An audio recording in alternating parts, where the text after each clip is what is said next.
Na kusalimu katika jina la Bwana. Mungu ni mwema kila wakati.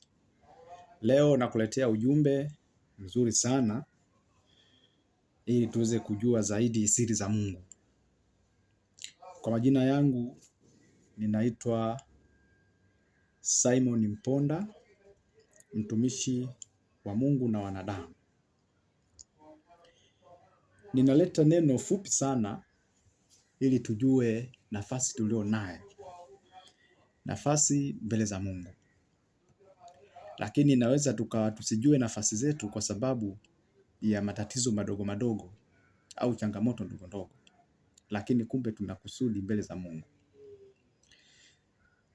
Leo nitaenda kuzungumzia kitu kimoja kwamba kukosa, yani kutokuwa na kitu. Unapokuwa hauna kitu, kimsingi unadhalilika sana. Huwezi kujiona kwamba una thamani, unajiona uko chini sana. Ukiona jirani zako, ndugu zako, watu wako wa karibu wanafanikiwa, wana mafanikio mazuri, lakini wewe unakosa. Unakuwa katika hali mbaya, unawaza, kwa nini mimi niko hivi? Lakini kumbe inawezekana ni mpango wa Mungu na anataka upite mahali. Ili uvuke, ili usikike, lazima upitie hayo. Lakini katika kukosa, ndani yake kuna aibu. Aibu 3 ambazo zinamfanya mwenye kukosa awe anaishi navyo kwenye kichwa chake. Na hiyo inamuumiza sana. Aibu ya kwanza, kuomba.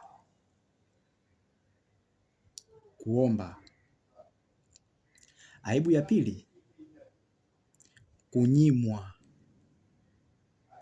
Aibu ya 3, kutangazwa. Wengi tunashindwa, hatuwezi kwenda kwa watu, kwenda kujieleza kwa sababu ya kuhofia hizo aibu kwa watu. Lakini kwa Mungu tuna nafasi kubwa.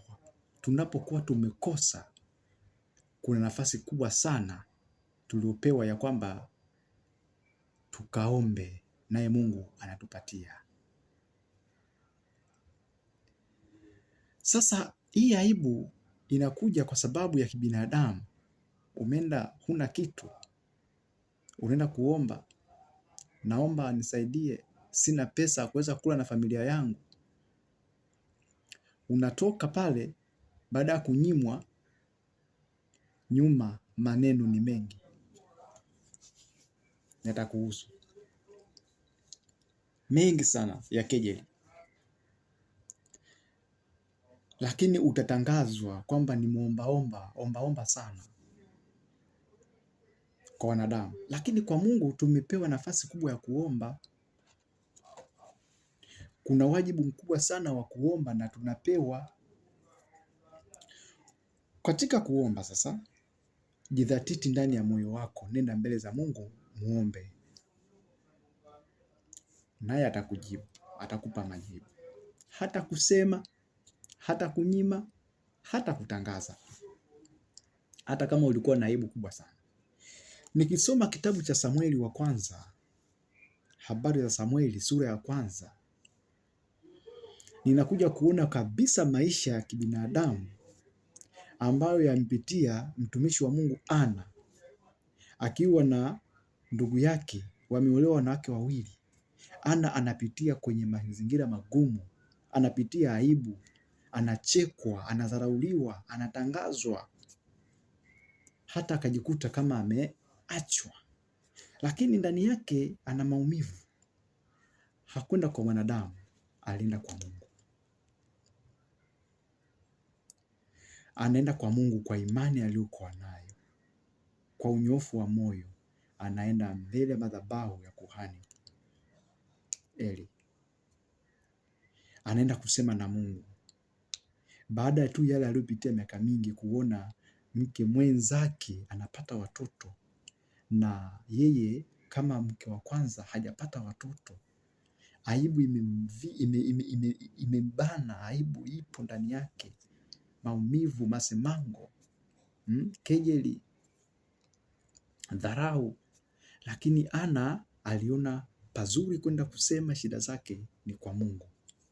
Tunaona Ana akaenda mbele za Mungu, alisema naye moyoni, anamwambia Mungu,